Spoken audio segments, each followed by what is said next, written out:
Hi friends, எல்லோரும் எப்படி இருக்கீங்க? நல்லா இருக்கீங்களா? காலையில் ஒரு 4 மணி இருக்கும். டொப்புன்னு ஒரு சவுண்டு என்னன்னு சொல்லி பார்த்தா இது இப்படி உடஞ்சி கிடக்கு. ஆனால் காலையிலே கதவு திறந்து பார்க்கல.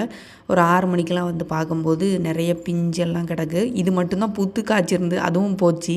எதுவுமே எப்போவுமே டிஃப்ரெண்ட்டாக ஒரு சவுண்டு கேட்கும்போது கதவை திறந்துட்டு வெளியில் போகாதீங்க. மாடியில் போய் இருந்து பார்த்துட்டு அதுக்கப்புறம் என்னதும் பண்ணுங்கள். இப்போல்லாம் அதிகமாக திருட்டு நடக்கிறனால தான் சொல்கிறேன். முக்கால்வாசி வீட்டில் அவ்வளோவா தங்க நகை வச்சுக்காதீங்க. அப்படி நீங்கள் தங்க நகை போட்டு தான் அவங்க நம்மளை மதிக்கணும்னு சொல்லி அவசியம் இல்லை. நம்மளை பற்றி நமக்கு தெரியும். முக்கியமான கல்யாணங்களுக்கு போட்டுட்டு போங்க. சிவராத்திரிக்கு விரதம் இருக்கிறனால மா இலை தோரணம் கட்டணும்னு ரொம்ப ஆசைப்பட்டேன்.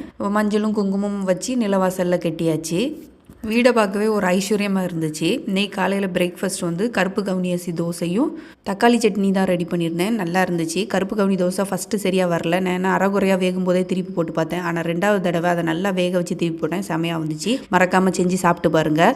உடம்பு ரொம்ப நல்லது. இந்த வீடியோ பிடிச்சிருந்தா லைக் பண்ணுங்கள். மறக்காமல் நம்ம சேனலை சப்ஸ்கிரைப் பண்ணுங்கள்.